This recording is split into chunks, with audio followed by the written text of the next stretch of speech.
Hello friends, welcome to government exam classes. Friends, हमारे channel पर UPSI की preparations कराई जा रही है, जिसमें हम कंटिन्यू वीडियो लेकर आ रहे हैं। मैथ की प्रैक्टिस कराई जा रही है, राइट, और आईपीसी सीआरपीसी की भी प्रैक्टिस कराई जा रही है। आज का जो वीडियो है वो आईपीसी सीआरपीसी के बेसिस पर है, और यहाँ पर हम 2000 प्लस क्वेश्चन की प्रैक्टिस कराएंगे।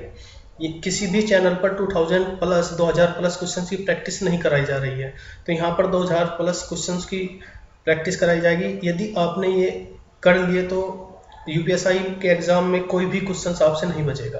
तो स्टार्ट करते हैं। फर्स्ट क्वेश्चन है आपका, निम्नलिखित में से कौन सी भारतीय दंड संहिता की धारा भारतीय संविधान के अनुच्छेद 14 और 21 के अधीन असंवैधानिक करार दी गई थी? धारा 301, धारा 303, धारा 306 या धारा 314?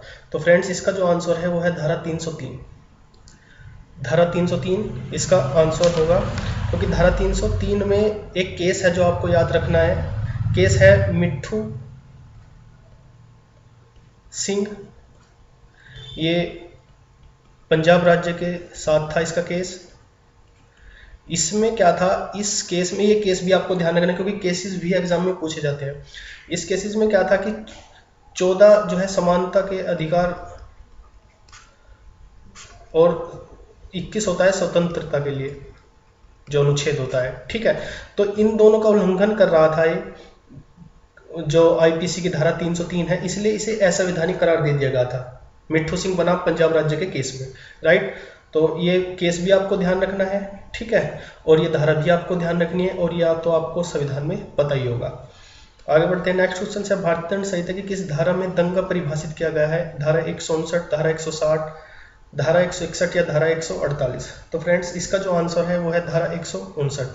धारा 159 159 जो है दंगे से को परिभाषित करती है। दंगे का मतलब है जहां दो या दो या दो से अधिक व्यक्ति लोक स्थान में लड़कर, लोक स्थान का मतलब है जो सार्वजनिक स्थान, ठीक है, लोक स्थान पे लड़ाई करके वहां की जो शांति है उसे भंग करते हो, राइट। तो इसलिए ये जो है 159 जो है भारतीय दंड संहिता की धारा में दंगे को परिभाषित करती है, ये आपको ध्यान रखना है। आगे बढ़ते हैं। नेक्स्ट है आपका, छल की सजा का संबंध भारतीय दंड संहिता की किस धारा से है? छल की सजा, धारा 415, धारा 417 या धारा 416 या इनमें से कोई नहीं? तो फ्रेंड्स, जो इसका जो आंसर है वो है धारा 417, बी इसका आंसर है। धारा 417 आपको ध्यान रखनी है, राइट फ्रेंड्स। ये जो है छल की सजा से संबंधित है, ठीक है, जिसमें हमेशा आप ध्यान रखना, जो छल की सजा है इसमें आपको 1 वर्ष की सजा होती है, ठीक है, प्लस जुर्माना होता है। ये सजा होती है, ये सजा का प्रावधान है, ये भी आपको ध्यान रखना है। आगे बढ़ते हैं। निम्नलिखित में से कौन सा अपराध है जिसे तैयारी आईपीसी में दंडनीय है? हत्या, दहेज, भारत सरकार के विरुद्ध छोड़ना या आपको चोरी? इनमें से आपको आंसर बताना है। तो इसका जो आंसर है फ्रेंड्स वो है आपका भारत सरकार के विरुद्ध, ठीक है, भारत सरकार के विरुद्ध। यहाँ पर आपको एक धारा याद रखनी है, धारा 121। इस धारा में परिभाषित है, यदि भारत सरकार के विरुद्ध युद्ध करना या युद्ध करने का प्रयत्न करना, युद्ध करने का दुष्प्रेरण करना, तो मृत्युदंड होगा या आजीवन कारावास होगा या जुर्माने से दंडित किया जाएगा, ठीक है। तो ये धारा 121 में ही सब परिभाषित किया गया है, ये आपको ध्यान रखनी है। नेक्स्ट क्वेश्चन है, आत्महत्या करने के लिए दुष्प्रेरण की सजा का प्रावधान भारतीय दंड संहिता की किस धारा में किया गया है? धारा 306 में या धारा 307 में या धारा 308 में या धारा 309 में? तो फ्रेंड्स, जो इसका आंसर है वो है धारा 306, ठीक है। धारा 306 आपको ध्यान रखनी है, ये आत्महत्या का दुष्प्रेरण से संबंधित है, ठीक है। और धारा 307 भी आपको ध्यान रखनी है, ये हत्या करने का प्रयत्न से संबंधित है, ठीक है। और धारा 308 भी आपको ध्यान रखनी है, ये है आपराधिक मानववध से संबंधित है। ठीक है फ्रेंड्स। और धारा 309 है आपकी आत्महत्या करने का प्रयत्न। ठीक है, ये ध्यान रखना, यहाँ पे दुष्प्रेरण शब्द है। ठीक है, दुष्प्रेरण अबेटमेंट कहते हैं जिस इंग्लिश में, और यहाँ पर प्रयत्न है। तो both are similar but one word is difference, दुष्प्रेरण एंड प्रयत्न। 100, 306, 307, 308, 309 सारी की सारी धारा मैंने आपको बता दी है, ये आपको ध्यान रखनी है। राइट फ्रेंड्स, बढ़ते हैं नेक्स्ट क्वेश्चन पे।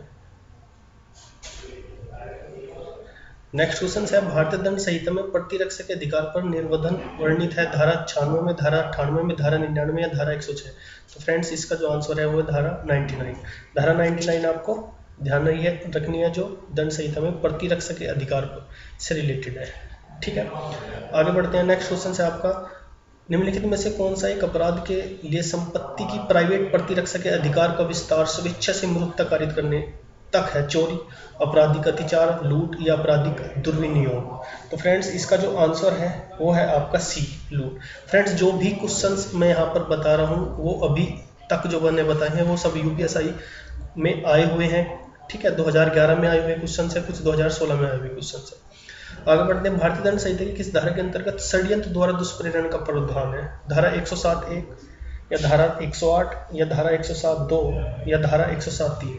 तो फ्रेंड्स इसका जो आंसर है वो धारा 107(2) आपको ध्यान रखनी है, जो जिसके अंतर्गत षड्यंत्र द्वारा दुष्प्रेरण को परिभाषित किया गया है। ठीक है, आगे बढ़ते हैं। निम्नलिखित में से कौन सा दुष्प्रेरण का प्रकार नहीं है? अवैध लोभ, उकसाना, षड्यंत्र या आपका सहायता करना। तो इसका जो आंसर है वो है अवैध लोभ। ठीक है, और बाकी सब दुष्प्रेरण से संबंधित है। नेक्स्ट क्वेश्चन है, ए बी से सहमत होता है कि वह बी की परीक्षा में नकल करने में मदद करेगा। ऐसे क्वेश्चंस काफ़ी इंपॉर्टेंट है फ्रेंड्स। ये एज ए स्टोरी टाइप जो क्वेश्चंस हैं वे 2016 में काफ़ी पूछे गए हैं, जिसमें बच्चे काफ़ी डिस्ट्रैक्ट हुए हैं। ठीक है, तो इसमें बताना है आपराधिक षड्यंत्र, दुष्प्रेरणा, सामान्य उद्देश्य है, तो कौन सा आंसर होगा? तो फ्रेंड्स इसका जो आंसर है आपराधिक दुष्प्रेरण है। ठीक है, तो नेक्स्ट है आपका आपराधिक षड्यंत्र की परिभाषा भारतीय दंड संहिता में दी गई, धारा 46 में, 120(a) में, 86 में या 120(b) में।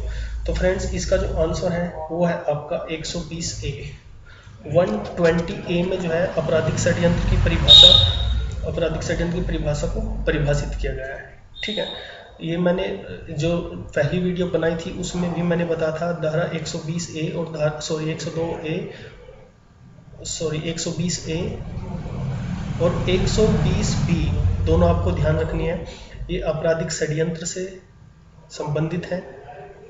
ठीक है, और ये आपराधिक षड्यंत्र के लिए दंड का प्रावधान है इसमें। तो 120(a), 120(b) दोनों आपको ध्यान रखनी है।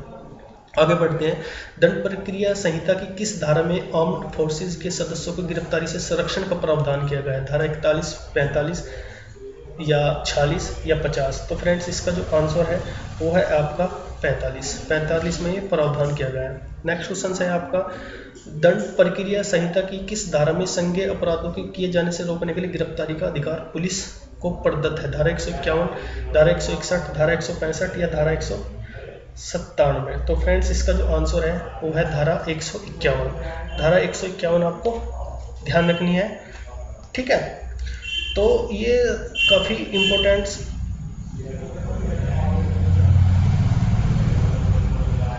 है सारी धाराएं जो आपको ध्यान रखनी है। ठीक है, अब बढ़ते हैं आगे। फ्रेंड्स यदि आपको कंटेंट अच्छा लग रहा है तो प्लीज़ आप ज़्यादा से ज़्यादा इसे शेयर कीजिए ताकि ज़्यादा से ज़्यादा स्टूडेंट तक पहुंच पाए। ठीक है, इतने अच्छे से कोई भी नहीं बता रहा होगा क्योंकि मैंने कम्प्लीटली आपको सारी धारा बताई है। ठीक है, और जो एग्जाम में पूछी गई है, और 2000 क्वेश्चन यहाँ पर प्रैक्टिस भी कराए जाएंगे। ठीक है, तो दंड प्रक्रिया संहिता की धारा 2H और 2J में निम्नलिखित में से क्या परिभाषित किया गया है? अन्वेषण, दोष, जांच या इनमें से कोई नहीं। तो फ्रेंड्स इसका जो आंसर है वो है अन्वेषण। फ्रेंड्स आज के लिए बस इतने ही क्वेश्चंस।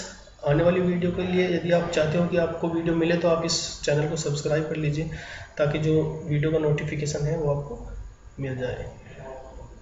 धन्यवाद।